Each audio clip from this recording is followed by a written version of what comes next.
12वां रहस्य। महाभारत के ये उलझे हुए रिश्ते। महाभारत में एक ओर जहां धर्म और नीति की बातें हैं, वहीं अधर्म और अनीति के कई कांड मिल जाएंगे।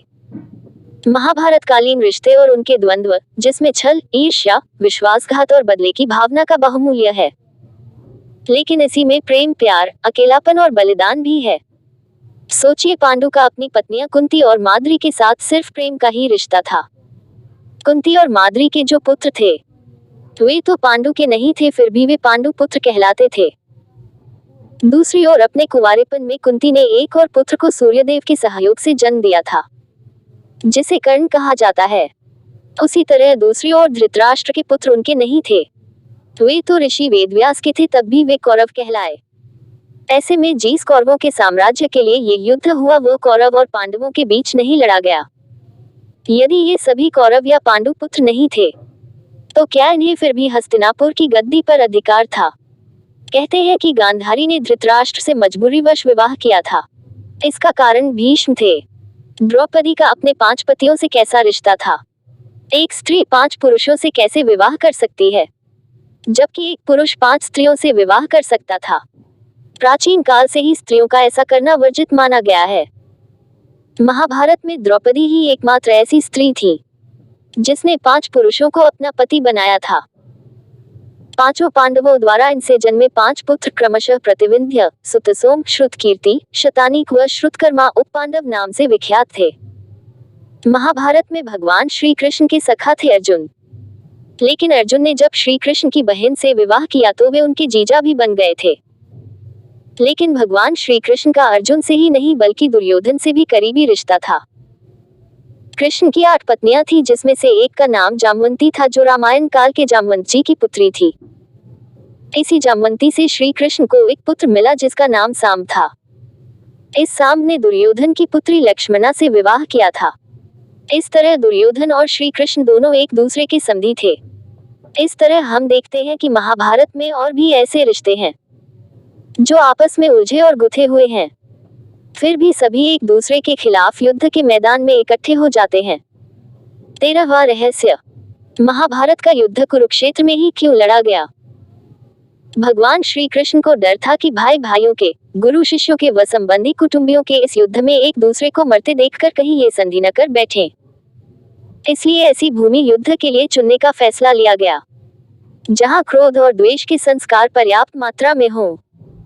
तब श्री कृष्ण ने कई दूत अनेकों दिशाओं में भेजे और उन्हें वहां की घटनाओं का जायजा लेने को कहा। एक दूत ने सुनाया कि कुरुक्षेत्र में बड़े भाई ने छोटे भाई को खेत की मैन टूटने पर बहते हुए वर्षा के पानी को रोकने के लिए कहा। उसने साफ इनकार कर दिया। इस पर बड़ा भाई आग बबूला हो गया। उसने छोटे भाई को छुरे से गोद डाला और उसकी लाश को पैर पकड़कर घसीटता हुआ उस मैन के पास ले गया और जहां से पानी निकल रहा था वहां उस लाश को पानी रोकने के लिए लगा दिया। इस कहानी को सुनकर श्री कृष्ण ने तय किया कि यही भूमि भाई भाई के युद्ध के लिए उपयुक्त है। जब श्री कृष्ण आश्वस्त हो गए कि इस भूमि के संस्कार यहाँ पर भाइयों के युद्ध में एक दूसरे के प्रति प्रेम उत्पन्न नहीं होने देंगे, तब उन्होंने युद्ध कुरुक्षेत्र में करवाने की घोषणा की। कुरु का क्षेत्र की दूसरी कहानी अनुसार कहते हैं कि जब कुरु इस क्षेत्र की जुताई कर रहे थे, तब इंद्र ने उनसे जाकर इसका कारण पूछा। गुरु ने कहा कि जो भी व्यक्ति इस स्थान पर मारा जाए वह पुण्य लोक में जाए, ऐसी मेरी इच्छा है। इंद्र उनकी बात को हंसी में उड़ाते हुए स्वर्गलोक चले गए। ऐसा अनेक बार हुआ। इंद्र ने अन्य देवताओं को भी ये बात बताई। देवताओं ने इंद्र से कहा कि यदि संभव हो तो कुरु को अपने पक्ष में कर लो। तब इंद्र ने कुरु के पास जाकर कहा कि कोई भी पशु, पक्षी या मनुष्य निराहार रहकर या युद्ध करके इस स्थान पर मारा जाएगा तो वह स्वर्ग का भाग ही होगा। ये बात भीष्म, कृष्ण आदि सभी जानते थे, इसलिए महाभारत का युद्ध कुरुक्षेत्र में लड़ा गया। श्रवण कुमार की कहानी। मात्र और पितृभक्त श्रवण कुमार की कहानी तो आपने सुनी ही होगी। श्रवण कुमार जैसे पितृभक्त खोजना मुश्किल है। वे अपने अंधे माता पिता की सेवा पूरी तत्परता से करते थे।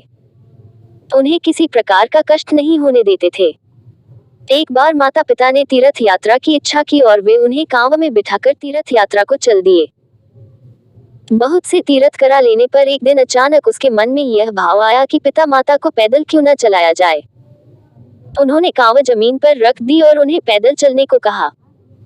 अंधे माता और पिता पैदल चलने तो लगे, पर उन्होंने साथ ही यह भी कहा, बेटा इस भूमि को जितनी जल्दी हो सके पार कर लेना चाहिए।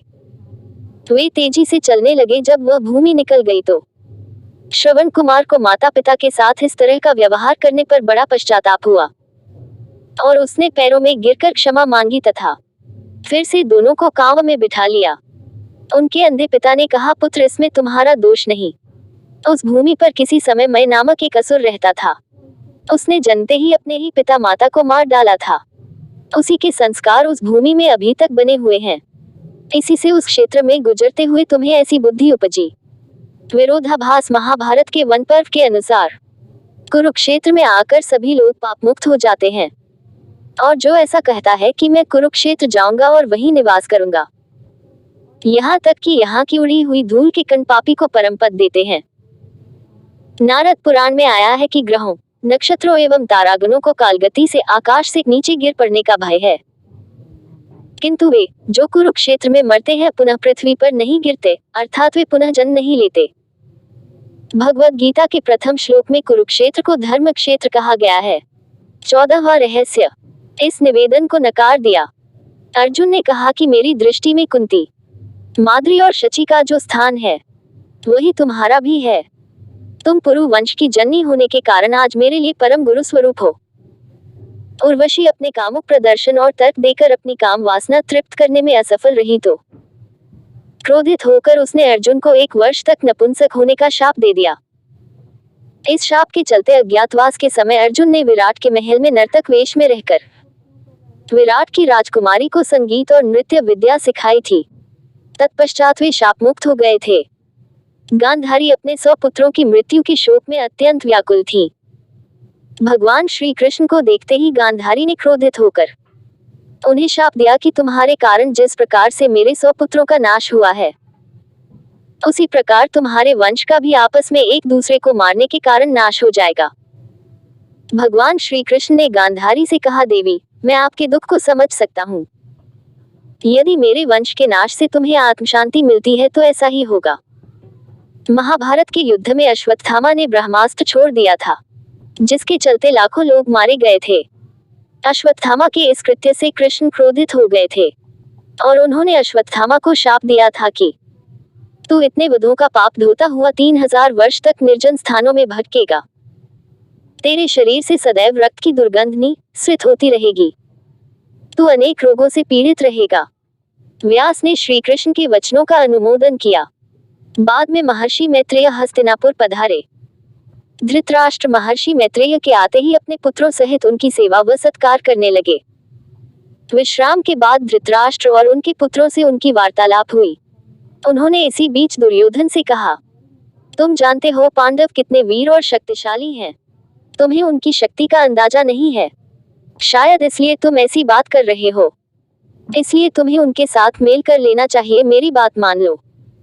गुस्से में ऐसा अनर्थ मत करो। महर्षि मैत्रेय की बात सुनकर दुर्योधन को क्रोध आ गया और वह व्यंग्यपूर्ण मुस्कुराते हुए पैर से जमीन कुरेदने लगा और हद तो तब हो गई जब उसने अपनी जांघ पर हाथ से ताल ठोंक दी। दुर्योधन की यह उद्दंडता देखकर महर्षि को क्रोध आया। तब उन्होंने दुर्योधन को शाप दिया, तू मेरा तिरस्कार करता है, मेरी बात शांतिपूर्वक सुन नहीं सकता। जा उद्दंडी, जिस जंघा पर तू ताल ठोंक रहा है उस जंघा को भीम अपनी गदा से तोड़ देगा। जब घटोत्कच पहली बार अपने पिता भीम के राज्य में आया तो अपनी मां हिडिंबा की आज्ञा के अनुसार उसने द्रौपदी को कोई सम्मान नहीं दिया। द्रौपदी को अपमान महसूस हुआ और उसे बहुत गुस्सा आया और शाप दे दिया कि जा दुष्ट, तेरा जीवन बहुत छोटा होगा तथा तू बिना किसी लड़ाई के मारा जाएगा। 15वां रहस्य। महाभारत के स्थान। महाभारत में कुछ ऐसे स्थान हैं जहां महत्वपूर्ण घटनाएं घटी थी। जैसे महाभारत का युद्ध कुरुक्षेत्र में हुआ था। यहीं पर भगवान श्री कृष्ण ने गीता का ज्ञान दिया था। ये स्थान हरियाणा में स्थित है। लाक्षागृह बरनावा या वारनावत नामक स्थान मेरठ जिले में स्थित है। यहाँ पर पांडवों की मारने के लिए लाख का घर बनाया गया था। लाक्षागृह से निकलने पर भटकते हुए पांडव वर्तमान नागालैंड में पहुंच गए थे, जिस स्थान पर भीम नहीं उठा पाए थे।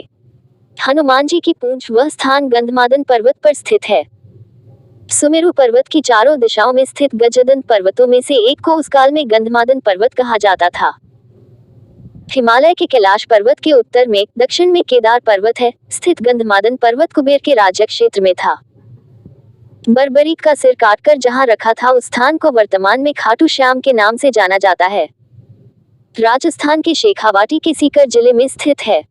परमधाम खाटू खाटू का श्याम मंदिर बहुत ही प्राचीन है। उत्तर प्रदेश में स्थित मथुरा नगरी भगवान श्री कृष्ण की जन्म स्थली होने के कारण यह महाभारत की घटनाओं का प्रमुख केंद्र रहा है। महाभारत काल में इस नगरी पर जरासंध ने कई आक्रमण किए थे। बिहार की राजधानी पटना से करीब 100 किलोमीटर दूर स्थित 5 पहाड़ियों से घिरा राजगीर प्रसिद्ध धार्मिक तीर्थ स्थल है। यहीं पर जरासंध का अखाड़ा आज भी देखा जा सकता है। बिहार की राजधानी पटना से करीब 100 किलोमीटर दूर स्थित 5 पहाड़ियों से घिरा राजगीर प्रसिद्ध धार्मिक तीर्थ स्थल है। यहाँ महाभारत के रचनाकार महर्षि वेद व्यास जी की गुफा है। इसके समीप ही गणेश गुफा है। मान्यता है कि इसी गुफा में व्यास जी ने महाभारत को मौखिक रूप दिया था और गणेश जी ने उसे लिखा था। कहते हैं कौरवों से अपना राज्य हारने के बाद भगवान श्री कृष्ण के कहने पर अर्जुन मनाली के रनी में तप करने चले गए थे। उस स्थान को अर्जुन गुफा के नाम से जाना जाता है। इसी स्थान पर भगवान शिव ने अर्जुन को पशुपतास्त्र दिया था। दिल्ली को उस काल में इंद्रप्रस्थ कहा जाता था और मेरठ को हस्तिनापुर। दिल्ली में पुराना किला इस बात का सबूत है। खुदाई में मिले अवशेषों के आधार पर पुरातत्वविदों का एक बड़ा वर्ग यह मानता है कि पांडवों की राजधानी इसी स्थल पर रही होगी। पुराना किला दिल्ली में यमुना नदी के पास स्थित है, जिसे पांडवों ने बनवाया था। बाद में इसका पुनरुद्धार होता रहा। महाभारत के अनुसार यह पांडवों की राजधानी थी। दूसरी ओर कुरु देश की राजधानी गंगा के किनारे हस्तिनापुर में स्थित थी। कहते हैं कि महाभारत युद्ध के पश्चात द्वारिका पर अनजान शक्तियों ने हमला किया था, जिसके चलते वह नष्ट हो गई थी और कालांतर में यह समुद्र में डूब गई थी। द्वारिका उस काल में महाभारत काल का प्रमुख केंद्र हुआ करता था, जो कई प्राचीन और ऐतिहासिक घटनाओं का केंद्र था। गुजरात के पश्चिमी तट पर समुद्र में डूबे 7000 से 4000 वर्ष पुराने शहर खोजे गए हैं, जिनको महाभारत में वर्णित द्वारका के संदर्भों से जोड़ा गया है। हालांकि द्वारिका पर पहले प्राचीन शहर कुशस्थली था। ययाति ने ये संपूर्ण क्षेत्र अपने पुत्र यदु को सौंपा था। इसीलिए श्री कृष्ण अपने 18 कुल के बंधु बांधवों को लेकर द्वारिका में बस गए थे।